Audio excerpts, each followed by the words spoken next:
आप में और हम सब इन दिनों सबसे ज्यादा जिस देश के बारे में सुन रहे हैं वो है यूक्रेन।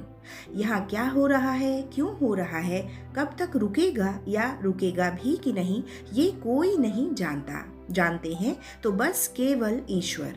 ऐसे दृश्यों को देख सुनकर हमें एक बात तो पता चलती है कि हमारा अपना कोई अस्तित्व नहीं है, यानी हम सब बड़े शक्तिहीन हैं, बड़े वीक हैं, इस प्रकृति के अधीन हैं।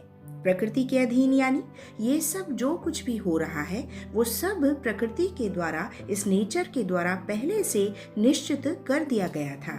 ऐसा बहुत से वैज्ञानिक भी कहते रहे हैं कि जब भी इस नेचर को खुद को संतुलित करना होता है, कोई ना कोई डिजास्टर या कहीं ना कहीं युद्ध छेड़ दिया जाता है।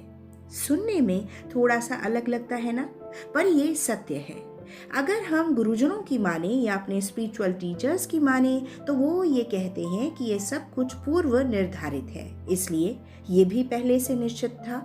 जैसा कि स्वामी योगानंद कहते हैं कि हर राष्ट्र का एक अलग भाग्य होता है या एक हॉरोस्कोप होता है, वैसे ही हम सब का भी एक भाग्य है जो हमें जन्म से पहले से दिया गया है, पर हम उसे बिना किसी साधना नहीं जान सकते।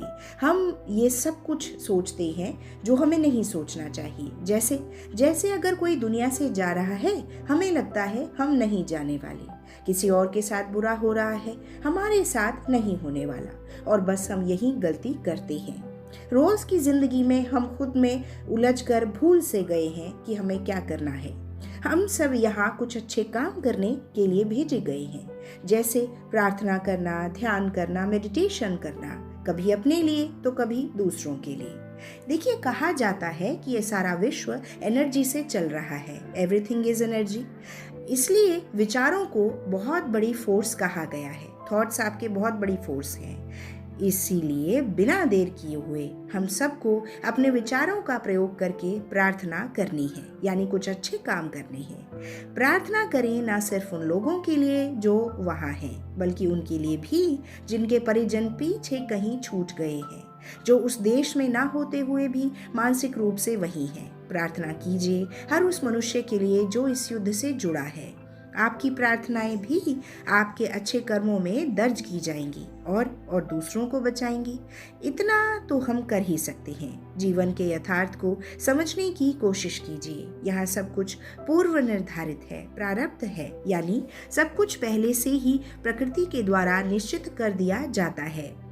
इस आने और जाने के क्रम में हमें हर वो जगह खोजनी होगी जहाँ पर हम दूसरों को देखकर ही सही, पर इस लाइफ को समझने की कोशिश कर सकें। और ये समझने के लिए हमें ज़रूरत है एक उदार दिल की, एक हम्बल हार्ट की। तो आइए हम सब प्रार्थना करें उनके लिए जिन्हें हम नहीं जानते या जो हमें नहीं जानते।